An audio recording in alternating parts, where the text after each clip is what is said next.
ಆಗಾಗ KPSC ಅವರು ಒಂದು ರೀತಿ ಏನೋ ಸೀರಿಯಸ್ ಆಗಿದ್ದೀವಿ ನಾವು, ಪ್ರಾಮಾಣಿಕವಾಗಿ ನೇಮಕಾತಿ ಮಾಡ್ತಾ ಇದೀವಿ ಅನ್ನೋ ರೀತಿ ವರ್ತಿಸ್ತಾರೆ. ಸೊ ಅದೇ ರೀತಿ ನಿನ್ನೆ ಕೂಡ ಒಂದು ಬೆಳವಣಿಗೆ ನಡೆದಿದೆ. ಸೊ ಅದ್ರ ಬಗ್ಗೆ ಹೇಳ್ತೀನಿ. ಅದಕ್ಕಿಂತ ಮುಂಚೆ ಕೆಲವೊಂದಿಷ್ಟು ವಿಚಾರಗಳನ್ನು ತಿಳಿಸ್ಬಿಡ್ತೀನಿ. ನಿಮ್ಗೆ ಗೊತ್ತಿರ್ಬೋದು ಅನ್ಕೊಳ್ತೀನಿ, PDO ನಾನ್ HK ಪರೀಕ್ಷೆ ಏನಾಗಿತ್ತು. ಸೊ 150 ಹುದ್ದೆಗಳಿಗೆ. ಸೊ ಅದಕ್ಕೆ ಸಂಬಂಧಪಟ್ಟಾಗ ಇತ್ತೀಚೆಗೆ KPSC ಅವರು ತಾತ್ಕಾಲಿಕ ಆಯ್ಕೆ ಪಟ್ಟಿಯನ್ನ ಪ್ರಕಟ ಮಾಡಿದ್ರು. ಸೊ ಅದಾದ್ಮೇಲೆ ಒಂದಿಷ್ಟು ಅಬ್ಜೆಕ್ಷನ್ಸ್ಗಳು ಕೂಡ ರೈಸ್ ಆಯಿತು. ಏನು ಅಂತಂದ್ರೆ ಈ ಒಂದು ಆಯ್ಕೆ ಪಟ್ಟಿಯ ಮೇಲೆ. ಅಂಡ್ ನಮಗೂ ಕೂಡ ಈ ಒಂದು ಪರೀಕ್ಷೆ ಬೆಳಗಾವಿಯ ಒಂದು ಪರೀಕ್ಷಾ ಕೇಂದ್ರದಲ್ಲಿ OMR ಅನ್ನ ತಿದ್ದಿದ್ದಾರೆ ಅನ್ನೋ ಒಂದು ಏನು ಅಂತಂದ್ರೆ ಈ ರೀತಿ ಆಗಿದೆ ಅನ್ನುವಂಥದಕ್ಕೆ ಸಂಬಂಧಪಟ್ಟಾಗ ಒಂದಿಷ್ಟು ಮಾಹಿತಿ ಬಂತು.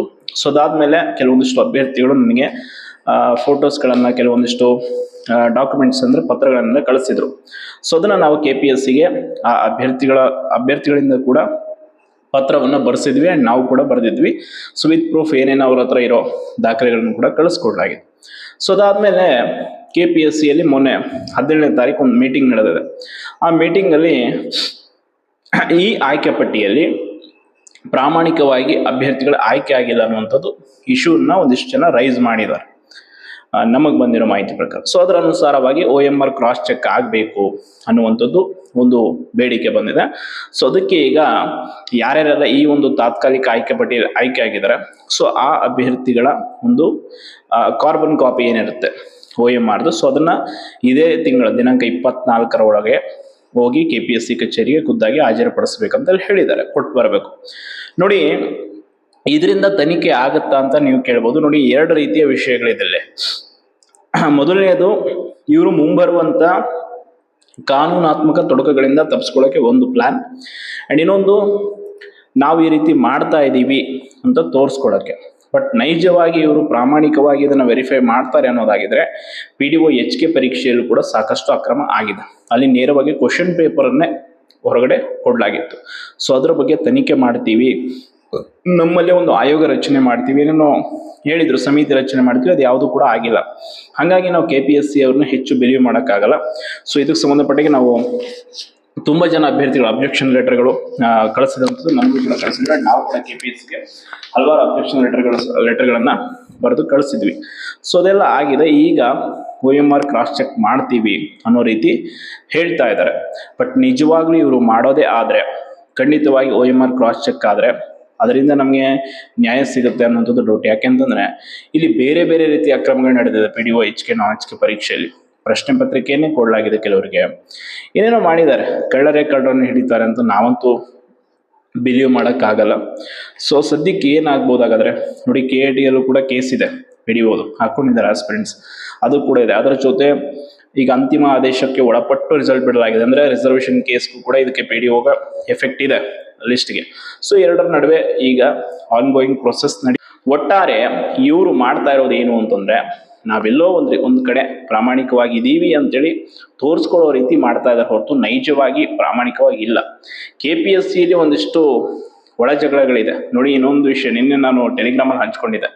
ಇನ್ನೊಂದು ಸ್ವಲ್ಪ ದಿನದಲ್ಲೇ KPSC ಒಳಗಡೆ ಇರೋರೇ ಹೊರಗೆ ಬಂದು ಸಾಕ್ಷಿ ಸಮೇತ ಇದು ತನಿಖೆ ಆಗ್ಬೇಕಂತ ಹೋರಾಟ ಮಾಡಿದ್ರು ಆಶ್ಚರ್ಯ ಇಲ್ಲ ಅಂತ. ಯಾಕಂದ್ರೆ ಹಂಗೆ ನಡೀತಾ ಇದೆ. ಅಲ್ಲಿ ಅವರವ್ರ ನಡುವೆನೆ ಜಗಳಗಳಿದೆ. ಈ ನೇಮಕಾತಿ ಲಿಸ್ಟ್ ಬಿಡೋದಾಗಿರ್ಬೋದು, ಹೊಸ ರೆಕ್ರೂಟ್ಮೆಂಟ್ಗಳ ಬಗ್ಗೆ ತುಂಬಾ ಗೊಂದಲಗಳಿದೆ. ಯಾಕಲ್ಲ ಹೋಗಿ ಇವರೆಲ್ಲ ಮೆಂಬರ್ಗಳಾಗಿದ್ದಾರೆ ಅನ್ನೋಂಥದ್ದೇ ಗೊತ್ತಾಗ್ತಿಲ್ಲ. ಇನ್ನು ತಮ್ಮ ಸ್ವಹಿತಾಸಕ್ತಿಗೋಸ್ಕರನೋ ನಿಜವಾಗ್ಲೂ ಪ್ರಾಮಾಣಿಕ ಅಭ್ಯರ್ಥಿಗಳನ್ನ ಆಯ್ಕೆ ಮಾಡೋದಕ್ಕೋಸ್ಕರನೋ ಅಂತ KPSCಯನ್ನ ಮುಚ್ಚಿಬಿಡಿ ಅಂತ ತುಂಬಾ ಜನ ಸಜೆಷನ್ ಕೊಡ್ತಾ ಇದ್ದಾರೆ. ಮುಚ್ಚೋಕಂತೂ ಸಾಧ್ಯ ಇಲ್ಲ. ಅದು ಈಗ ಸದ್ಯಕ್ಕೆ ಬದಲಾವಣೆ ಮಾಡ್ಬೋದು, ಬಟ್ ಬದಲಾವಣೆ ಮಾಡೋದಕ್ಕೆ ರಾಜಕಾರಣಿಗಳು ಸಿದ್ಧ. ಅವರಿಗೆ ದಕ್ಷಿಣೆ ಬರೋದೇ ಅಲ್ಲಿಂದ. ಹೆಂಗೆ ಅವ್ರು ಮುಚ್ಚಕ್ಕಾಗತ್ತೆ ಹೇಳಿ? ತಮ್ಮ ಮಕ್ಕಳು ರಿಲೇಟಿವ್ಸ್ಗಳನ್ನ ಅಧಿಕಾರಕ್ಕೆ ಕೂಡಿಸ್ಬೇಕಂದ್ರೆ ಇರೋದೇ KPSC. ಸೊ ಅಲ್ಲಿ ಅವರು ಕಾಂಪ್ರಮೈಸ್ ಆಗಿ ಆಗ್ತಾರೆ. ಈಗ ನೋಡಿ, KS ಕೂಡ ಅಷ್ಟೇ, ಆಲ್ರೆಡಿ ಮತ್ತೆ ಇಂಟರ್ವ್ಯೂ ಡೇಟನ್ನು ಅನೌನ್ಸ್ ಮಾಡಿದ್ದಾರೆ. ಸೊ ಏನ್ ಹೇಳಿದ್ರು ಅಂದ್ರೆ, ನಾವು ತನಿಖೆ ಮಾಡಿಸ್ತೀವಿ, ವರದಿ ತಗೋತೀವಿ. ಎಲ್ಲಿದೆ ವರದಿ? ಪ್ರತಿ ಬಾರಿ ಕೂಡ KPSC ಬರೀ ತನಿಖೆ ಮಾಡಿಸ್ತೀವಿ, ವರದಿ ತಗೋತೀವಿ ಅನ್ನೋ ಮಾತನ್ನೇ ಹೇಳಿ ಎಲ್ಲವನ್ನು ಕೂಡ ಮುಚ್ಚಿ ಹಾಕ್ತಾ ಇದೆ. ಸೊ ಈವನ್ PDO HK ನಾನ್ HK 2ರಲ್ಲೂ ಕೂಡ ಅಕ್ರಮ ಇದೆ, ಆಯ್ತಾ? ಈವನ್ CTI ಕೂಡ ತುಂಬಾ ಸಮಸ್ಯೆ ಇತ್ತು, ಅದನ್ನ ಅವ್ರು ಈಸಿಯಾಗಿ ಆರ್ಡರ್ ಕಾಪಿ ಕೊಟ್ಟು ಇಶ್ಯೂ ಮುಗಿಸ್ಬಿಟ್ರು. ಇವನ್ ಈಗ PDOದು ಕೂಡ ಕಾರ್ಬನ್ ಕಾಪಿ ತಂದು ಕೊಡಿ ಅಂತ ಹೇಳಿದ್ದಾರೆ. ಅಭ್ಯರ್ಥಿಗಳೆಲ್ಲ ಹೋಗಿ ಕೊಡ್ತಾರೆ. ಅಂದ್ರೆ ನೈಜವಾಗಿ ಇವರು ಅದನ್ನ ವೆರಿಫೈ ಮಾಡ್ತಾರೆ ಅನ್ನುವಂಥದ್ದೇ ಇಲ್ಲಿರುವಂತ ಡೌಟ್. ಎಲ್ಲ ಆಸ್ಪಿರೆಂಟ್ಸ್ಗೆಲ್ಲ ಇದೆ. ಆ್ಯಂಡ್ KS ಕೂಡ ಅಷ್ಟೇ, ಏನಾದರೂ ಇವರು ಪ್ರತಿಯೊಬ್ಬ ಮೇನ್ಸ್ ಬರೆದಿರುವಂಥ ಆಸ್ಪಿರೆಂಟ್ಸ್ನ ಆನ್ಸರ್ ಶೀಟ್ನ ಡಿಸ್ಕ್ಲೋಸ್ ಮಾಡಿಬಿಟ್ರೆ ಖಂಡಿತವಾಗಿ ಹೇಳ್ತೀನಲ್ಲ, 100ಕ್ಕೆ 100ರಷ್ಟು ಏನಾಗಿದೆ ಅನ್ನೋಂಥದ್ದು ಗೊತ್ತಾಗ್ಬಿಡುತ್ತೆ. ಅದೇನು ಹೆಚ್ಚಿಗೆ ಹೇಳೋ ಅವಶ್ಯಕತೆ ಇಲ್ಲ. ಬಟ್ ಇವರು ಅದನ್ನು ಮಾಡಲ್ಲ. ಎಲ್ಲಿವರೆಗೂ KPSCಗೆ ಸರ್ಕಾರ ಕಾವಲಾಗಿ ನಿಂತಿರುತ್ತೋ, ಸರ್ಕಾರದ ಕೆಲವೊಂದಿಷ್ಟು ಸಚಿವರ ಆಶೀರ್ವಾದ ಅವ್ರ ಮೇಲೆ ಇರುತ್ತೋ, ಅಲ್ಲಿವರೆಗೂ KPSCನ ಯಾರು ಏನು ಮಾಡೋಕ್ಕಾಗಲ್ಲ ಅನ್ನೋಂಥದ್ದು ಅವ್ರಿಗಿರುವಂಥ ಧೈರ್ಯ. ಆ್ಯಂಡ್ KPSCಯಲ್ಲಿ ಮೊದಲನೇದಾಗಿ ಹೇಳ್ತೀನಲ್ಲ, ಯಾವುದೇ ಒಬ್ಬ ರಾಜಕಾರಣಿಯ ಕೈವಾಡ ಇಲ್ಲದೆ ಅಲ್ಲಿನ ಅಧ್ಯಕ್ಷರು ಸದಸ್ಯರು ಆಯ್ಕೆ ಆಗಲ್ಲ. ಇದು ಪ್ರಮುಖವಾದಂಥ ಕರಪ್ಷನ್ಗೆ ಕಾರಣ. ಅಲ್ಲಿ ತಮ್ಮ ಜಾತಿಯವನಾಗಬೇಕು, ತಮ್ಮವನಾಗಬೇಕು ಅಂತ ಕರ್ಕೊಂಡೋಗಿ ಕೂರಿಸ್ತಾರೆ. ಅವರೆಲ್ಲ ತಮ್ಮ ಜಾತಿಯವ್ರನ್ನ ಆಯ್ಕೆ ಮಾಡ್ಕೊಳಕ್ ನೋಡ್ತಾರೆ, ಹಣ ಪಡೀತಾರೆ. ಎಲ್ಲವೂ ಕೂಡ ಆಗ್ತಾ ಇದೆ.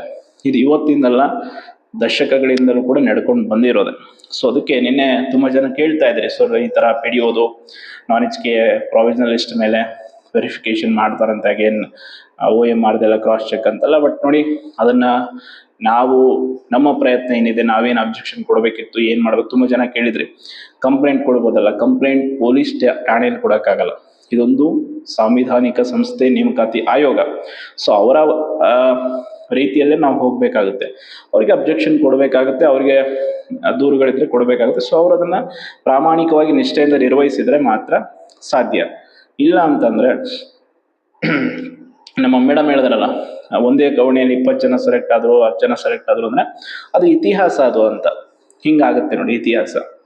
ಅದಕ್ಕೆ KPSCಯನ್ನು ನಂಬಿ 5-10 ವರ್ಷ ಇನ್ವೆಸ್ಟ್ ಮಾಡುವಂಥ ಹಲವಾರು ಜನ ಯೂತ್ಸ್ಗೆ ನನ್ನ ಒಂದು ಪ್ರಶ್ನೆ ಇಷ್ಟೇ, ದಯವಿಟ್ಟು ನೀವು ಯಾವ ಒಂದು ಪಾರದರ್ಶಕತೆ ಇದೆ ಅನ್ನೋ ನಂಬಿಕೆ ಮೇಲೆ ಅಷ್ಟು ವರ್ಷ ಕೊಡ್ತೀರಾ? ಎಸ್ಪೆಷಲಿ KS ವಿಷಯದಲ್ಲಿ ನೋಡಿದ್ರಿ, ಕಣ್ಣು ಮುಂದೆ ಅಷ್ಟೆಲ್ಲ ತಪ್ಪುಗಳಿದ್ರು ಕೂಡ ಒಪ್ಕೊಳಕ್ಕೆ ರೆಡಿ ಇಲ್ಲ. ಈವನ್ ಮೇನ್ಸ್ ವಿಷಯದಲ್ಲೂ ಕೂಡ ಸ್ಪಷ್ಟವಾಗಿದೆ, ಬಟ್ ಅವರು ಯಾವುದೇ ನಿರ್ಧಾರ ತೆಗೆದುಕೊಳ್ಳೋಕೆ ರೆಡಿ ಇಲ್ಲ ಅಂತಂದರೆ ಎಷ್ಟೋ ಅಭ್ಯರ್ಥಿಗಳ 10 ವರ್ಷದ ಪರಿಶ್ರಮ ಹಾಳಾಗಿದೆ. ಈ PDO ಪರೀಕ್ಷೆಯಲ್ಲಿ ಎಷ್ಟೋ ಜನ ಕಂಡಂಥ ಕನಸು ಮುಚ್ಚುನೂರಾಗಿದೆ. ಸೊ ಅದಕ್ಕೆ ಇದು ಒಂದು ತನಿಖೆ ಆಗುತ್ತೆ ಅನ್ನುವಂಥದ್ದು ನಮಗೇನೋ ನಂಬಿಕೆ ಇಲ್ಲ. ಬಟ್ ಸದ್ಯಕ್ಕೆ ಹೇಳಿದ್ದಾರೆ, ಯಾರೆಲ್ಲ ಅಭ್ಯರ್ಥಿಗಳು ಹೋಗಿ ಕೊಟ್ಟು ಬರ್ತಾರೆ ನೋಡೋಣ. ಅವರಿಂದ ಕೂಡ ನಾನು ಕ್ಲಾರಿಫಿಕೇಶನ್ ತಗೋತೀನಿ ಏನು ವಿಷಯಕ್ಕೆ ಏನೆಲ್ಲ ಅಂತೇಳಿ. ಸದ್ಯಕ್ಕೆ ಇಷ್ಟು ಮಾಹಿತಿ ಇದೆ. ಧನ್ಯವಾದ.